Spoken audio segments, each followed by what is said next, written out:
Bueno, queridos hermanos, los invito ahora a abrir la Biblia en la Epístola a los Hebreos, en el capítulo 10, y vamos a dar lectura desde el versículo 26 en adelante. Porque si pecaremos voluntariamente después de haber recibido el conocimiento de la verdad, ya no queda sacrificio por el pecado, sino una horrenda esperanza de juicio y hervor de fuego que ha de devorar a los adversarios. El que menospreciare la ley de Moisés por el testimonio de 2 o de 3 testigos muere sin ninguna misericordia. ¿Cuánto pensáis que será más digno de mayor castigo el que hollare al Hijo de Dios y tuviere por inmunda la sangre del testamento, en la cual fue santificado e hiciere afrenta al Espíritu de gracia?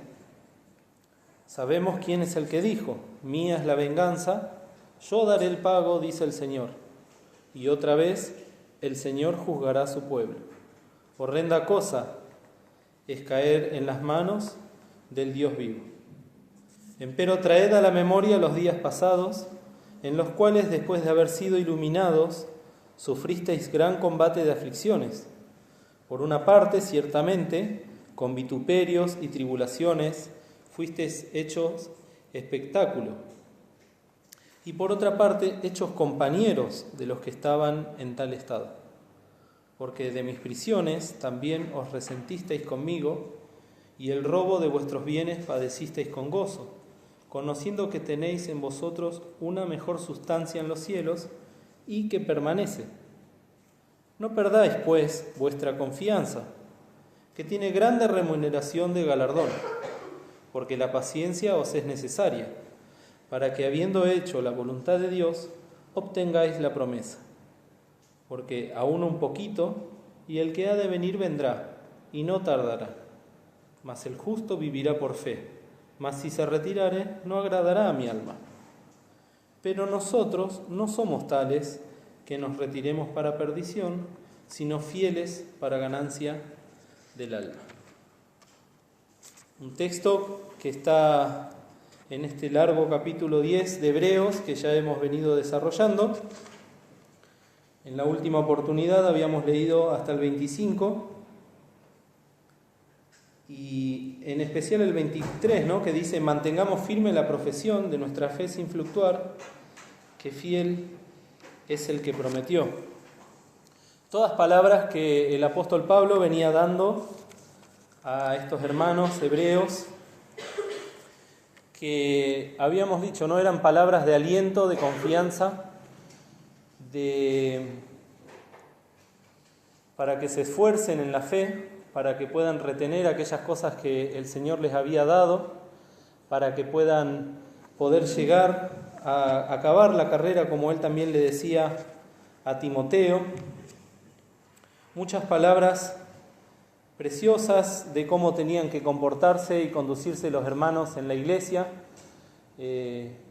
donde después en el capítulo 13 conocemos, ¿no? El versículo 1, permanezca el amor fraternal.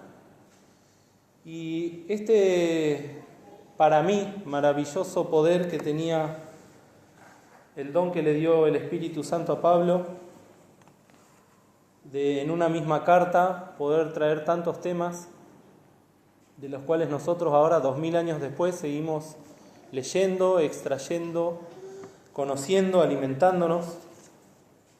Y cómo es el Padre, ¿no?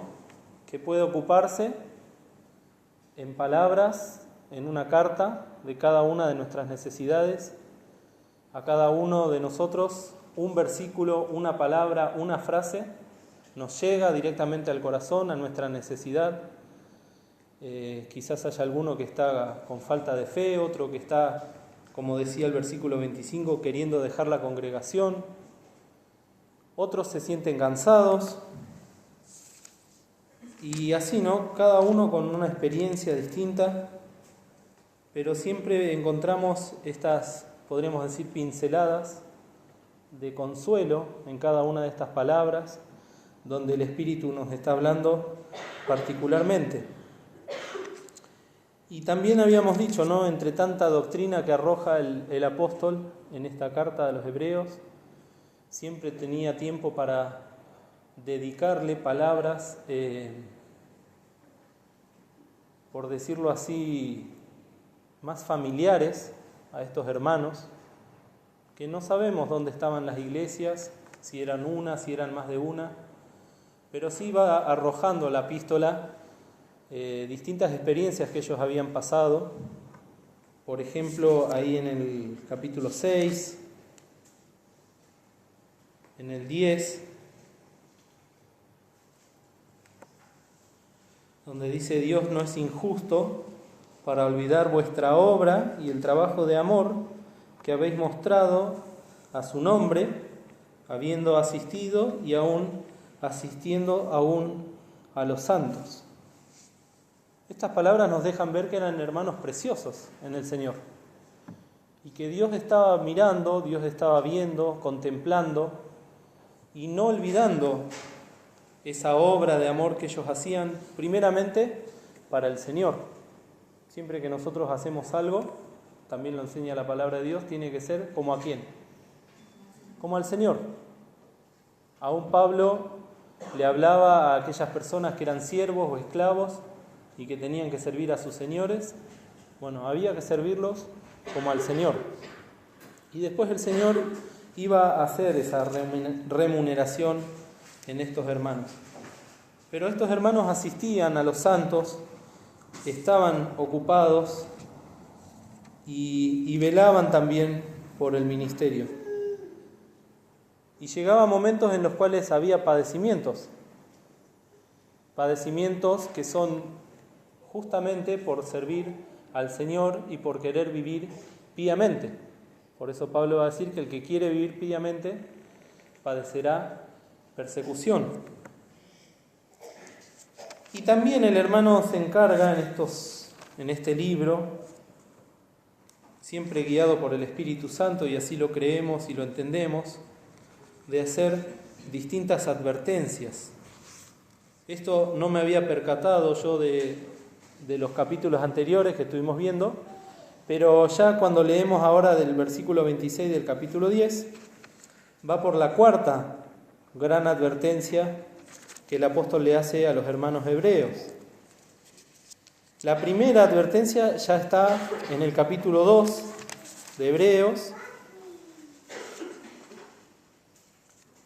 los primeros versículos. Solamente los vamos a leer, no vamos a desarrollarlo porque ya en su oportunidad lo hicimos. Pero después de hablar del Señor Jesús, de los ángeles y de la gloria del mismo, dice: es menester que con más diligencia atendamos a las cosas que hemos oído, porque acaso no nos escurramos.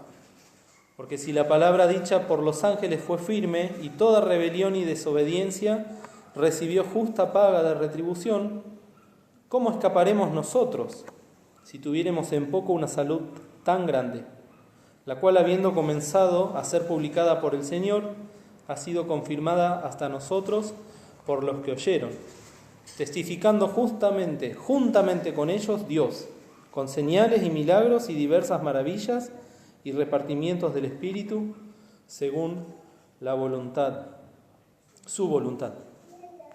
Entonces, atender, no escurrirnos y sobre todo no tener en poco esta salud tan grande. Esta salud tan grande que, gracias a Dios, se predica todas las veces que alguien se para a hablar la palabra de Dios en un lugar fiel. Y la gente escucha. Las almas oyen esta salud tan grande. Dios guía a los hermanos, a las hermanas, a los instructores de escuela dominical a hablarles de esta salud tan grande. ¿Y cómo escaparemos o cómo han de escapar aquellas personas que tengan en poco semejante salvación? El Señor habla de una justa paga de retribución. Entonces aquí en el capítulo 2 tenemos esta primera advertencia. La segunda está en el capítulo 3, desde el versículo 7 en adelante, cuando habla de no endurecer los corazones, como sí lo había hecho el pueblo de Israel allí en el desierto, cuando provocaron a Dios, cuando murmuraron, cuando le tentaron. Y termina diciendo, ¿no?, que no haya corazón malo de incredulidad para apartarse del Dios vivo. Una tremenda advertencia de parte de Dios. Y también en esto vemos la misericordia de Dios, porque advierte antes de que ¿qué? De que pase. Siempre Dios nos habla, aunque conoce el futuro, nos da todas las oportunidades que están a su alcance y que son infinitas para que nosotros podamos llevar a cabo esta victoria que Él quiere que tengamos, ¿no? Juré pues en mi ira, no entrarán en mi reposo. Luego de todos esos años de paciencia que tuvo con el pueblo, ese fue el castigo, la justa paga de retribución para ellos. Un solo texto que resume el corazón malo de incredulidad que tenía el pueblo de Israel lo encontramos en el Salmo 78. Este salmo, que es un resumen de la historia de Israel y que es bueno que lo tengamos en cuenta y que lo leamos de vez en cuando. Podemos leer solamente el versículo 18 y en el 19, que dice: tentaron a Dios en su corazón, pidiendo comida a su gusto, y hablaron contra Dios, diciendo: ¿podrá poner mesa en el desierto? El 22, por cuanto no habían creído a Dios, ni habían confiado en su salud. Y esto le pasó a Israel, pero ahora Dios nos está hablando a nosotros a través de Pablo en la epístola a los Hebreos.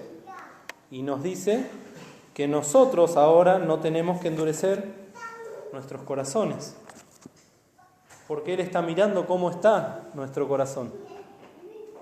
Y es interesante, ¿no?, porque el endurecimiento no viene de afuera hacia adentro, sino ¿cómo? De adentro hacia afuera. Se hablaba de la profetisa Hulda hoy a la mañana. Y cuando se refería al rey Josías, ¿cómo lo mencionaba? Con un corazón ¿cómo? Tierno. ¿Y quién le reveló a Hulda que Josías tenía un corazón tierno? Dios. Eso es lo que está viendo Dios y está esperando de nosotros y buscando. Corazones tiernos.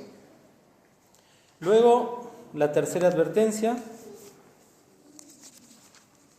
que está desde el capítulo 5:11 de Hebreos hasta el 6:8, que nos habla de no solo un estancamiento espiritual que puede haber en nuestra vida.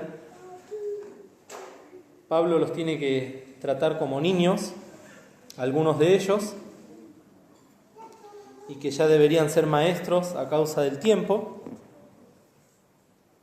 Y la advertencia está no en dejar esos rudimentos, ir hacia adelante, hacia la perfección, y en pocas palabras, dejar de volver a empezar siempre.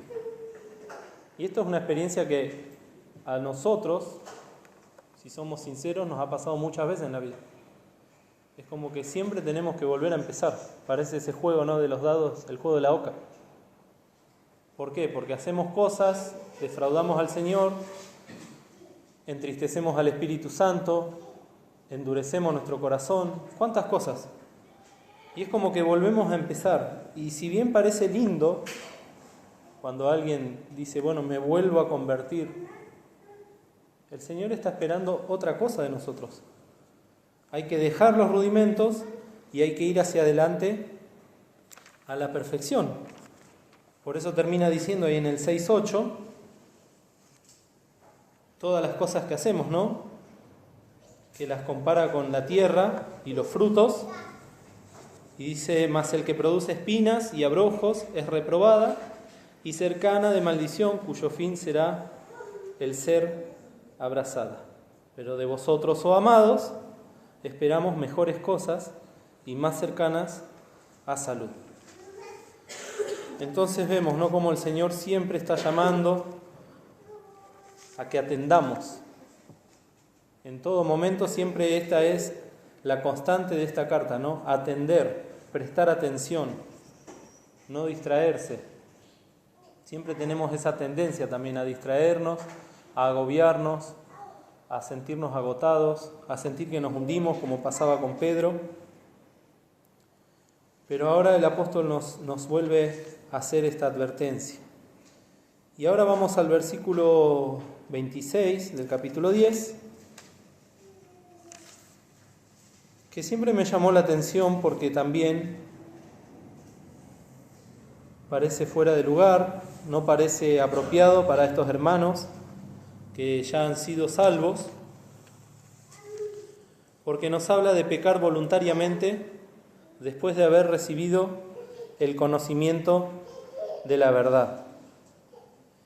Y por como yo lo entiendo, esto es un pequeño tratado de evangelización dentro de la carta de los Hebreos, en la cual nosotros podemos hablarle a las almas, ¿no? Hace poquito en una de las reuniones se mencionaba acerca de la seriedad que tiene el Evangelio, de lo que Dios desea de que el alma escuche. Hoy a la mañana se repetía, ¿no? Con los profetas.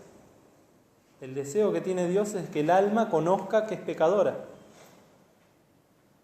y que necesita urgentemente aceptar a Cristo como su Salvador. Entonces, no hay puntos medios en esto. La obra de Cristo en la cruz del Calvario vino exclusivamente a salvar a los pecadores. Toda esta obra que está encerrada en el libro de Hebreos, la cual el apóstol la explaya y la desarrolla a lo largo de tantos capítulos, es para mostrarle al pecador que es un pecador, al pecador que está perdido, que necesita un Salvador. Y luego viene aquella persona que ha recibido el conocimiento de la verdad y que peca voluntariamente.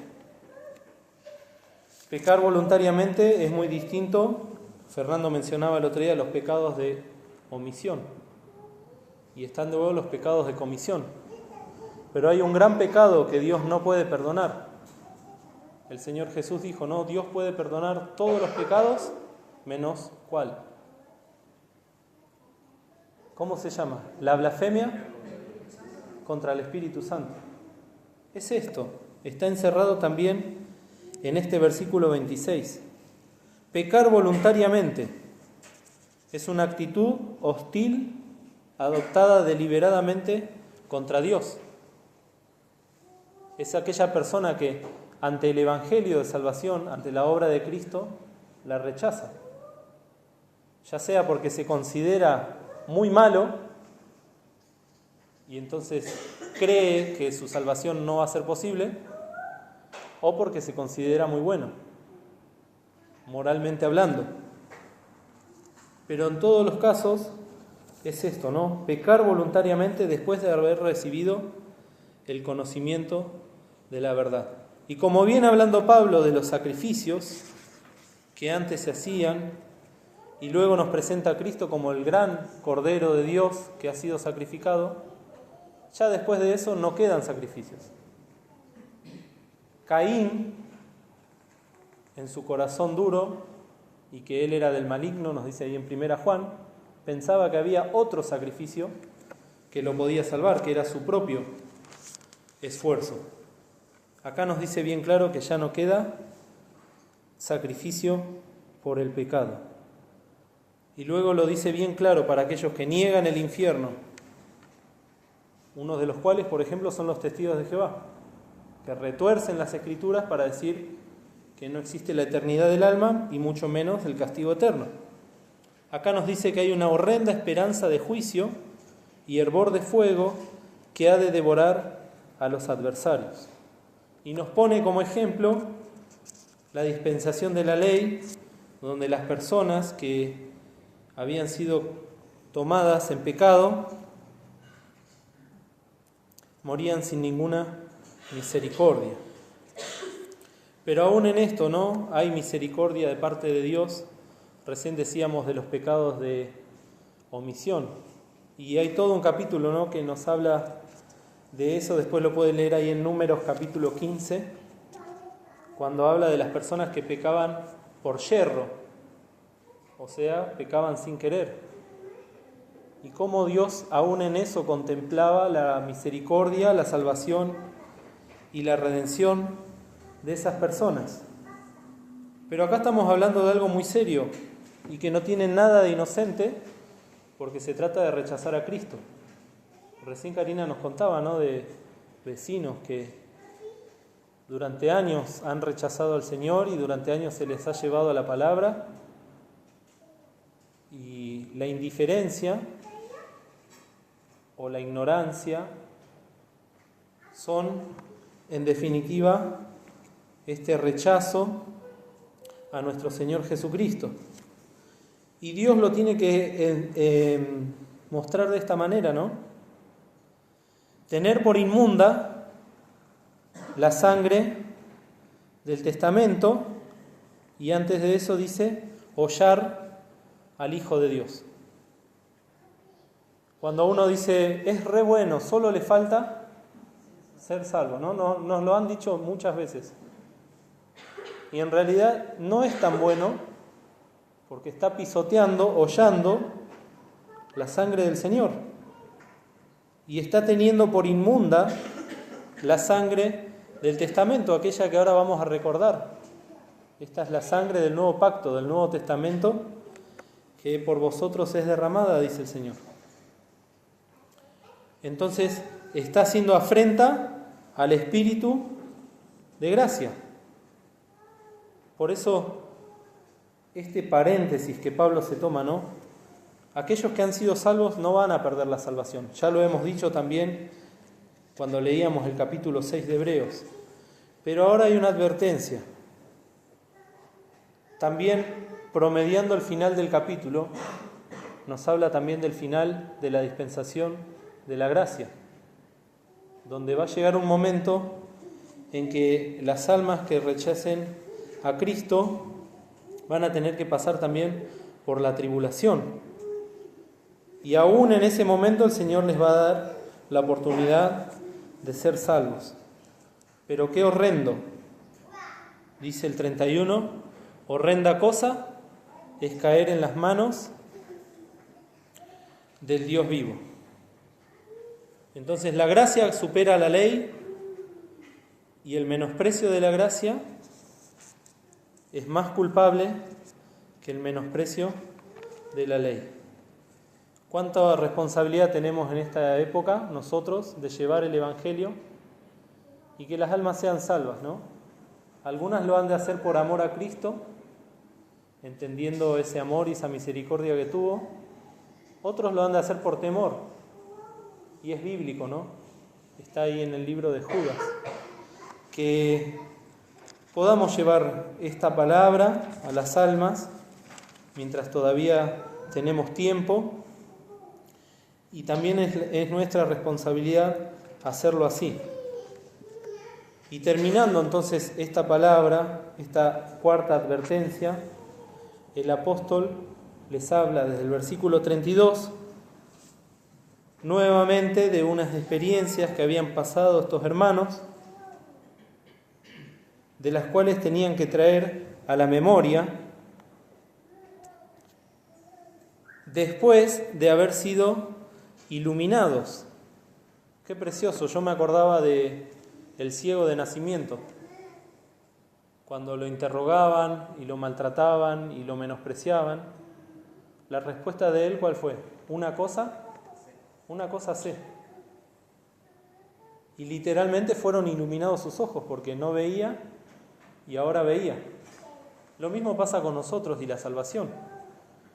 Qué precioso verla desde este punto de vista, ¿no? El Señor me salvó, yo estaba en tinieblas, yo estaba perdido y ahora estoy en luz. Y el Señor me dice que somos la luz del mundo y también que andemos como hijos de luz. Hemos sido iluminados, ahora tenemos que empezar a traer a la memoria estos días pasados. Lo que era antes de conocer a Cristo, lo que voy a hacer y lo que soy después de haber sido iluminado. Y también, ¿no?, sufrir gran combate de aflicciones. Aflicciones también puede decirse sufrimientos. Hoy cantábamos, ¿no?, el himno: si sufrimos aquí, reinaremos allí. Eso está ahí en 2 Timoteo 2:12. Si sufrimos, también reinaremos con Él. Y es parte de la experiencia del Hijo de Dios, el sufrimiento. Sufrimientos que vienen de adentro,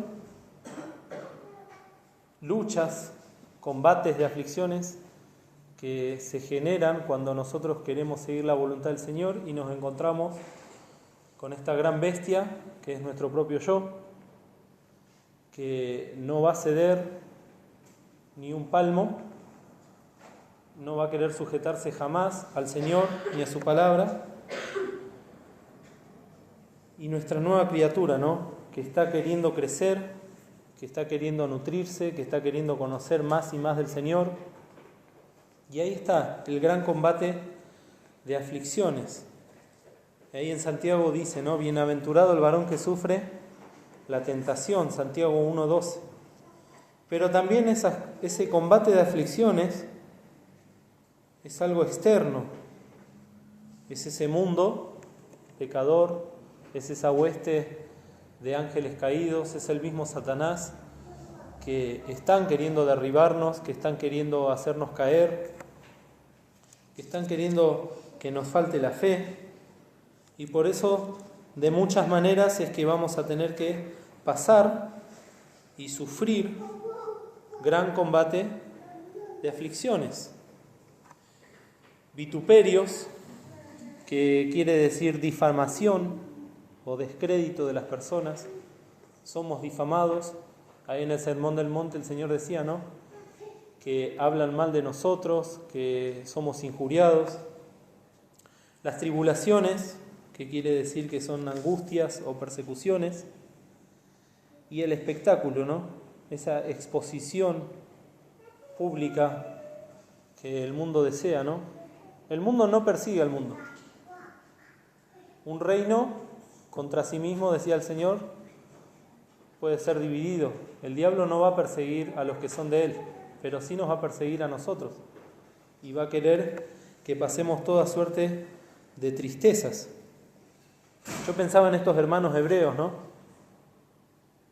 Tenían allá afuera dos grandes enemigos. Por un lado, los mismos hebreos, que son los mismos que quisieron matar al Señor Jesús y a los apóstoles, pero también estaban los romanos, que no querían que sea cambiado su imperio, ni sus dioses, ni sus costumbres, y por eso hacían espectáculos, literalmente hablando, con los hijos de Dios, en los teatros, en los circos romanos, ¿no? Cosas horribles que han pasado. Y tuvieron que pasar prisiones y robo de los bienes. Pero miren esta característica. Si alguno de los que estamos acá alguna vez fuimos robados, ¿podemos decir que lo padecimos con gozo? Yo personalmente no. Y hay muchas formas de ser robados, ¿no? Aún, no vamos a entrar en muchos detalles, pero acá ellos lo padecieron con gozo. Pablo les tiene que decir que recuerden esa experiencia, porque son como anclas o mojones, son puntos en los cuales ellos tuvieron victorias. Y quizás en los momentos de mayor tristeza hay que volver a recordar, traer a la memoria los días pasados, donde aun cuando padecían estas cosas, lo hacían con gozo. Y por eso les dice, ustedes conocen, en el versículo 34 estoy leyendo, que tenéis en vosotros una mejor sustancia en los cielos y que permanece. ¿Cómo cambia nuestra visión de las cosas cuando recordamos que nuestra herencia no está acá, sino en los cielos? Y sustancia, ¿no? Esa palabra es algo que se palpa, ¿no? Por eso después Hebreos 11 comienza hablando de que la fe también es una sustancia. Y luego nos habla de la paciencia. de hacer la voluntad de Dios y de obtener la promesa. ¿Cuál es la promesa? Esta que nos dice el Señor, ¿no? Un poquito y el que ha de venir vendrá y no tardará. El Señor eso lo decía también ahí en San Juan, capítulo 16, desde el 16 al 23. Un poquito y no me veréis, y otra vez un poquito y me veréis, porque voy al Padre. Todas estas cosas solamente pueden ser obradas por el Espíritu Santo, por el Señor, que en definitiva es el Dios de la paciencia y de la consolación. Eso está ahí en Romanos capítulo 15. Pero nosotros estamos, ¿no?, en este mundo y tenemos que tener todas estas experiencias. Cada uno tiene que vivir su propia experiencia como hijo de Dios. Yo no puedo vivir la experiencia de Elena y Elena no puede vivir mi experiencia. Pero cada uno en su experiencia tiene que tener esta seguridad en el Señor. No perdáis, pues, vuestra confianza, que tiene grande remuneración de galardón. Muchas veces pensamos en todas las cosas que podemos hacer para recibir coronas.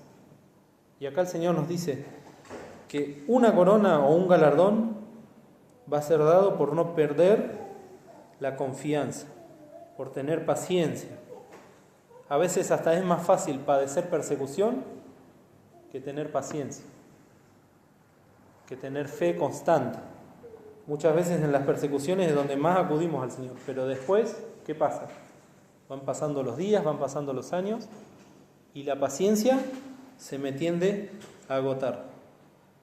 Pero es un poquito, son los tiempos de Dios. Para lo que nosotros es mucho tiempo, para el Señor es un poquito. Que esa pueda ser nuestra esperanza y nuestra bendición en este día. Que el Señor nos bendiga.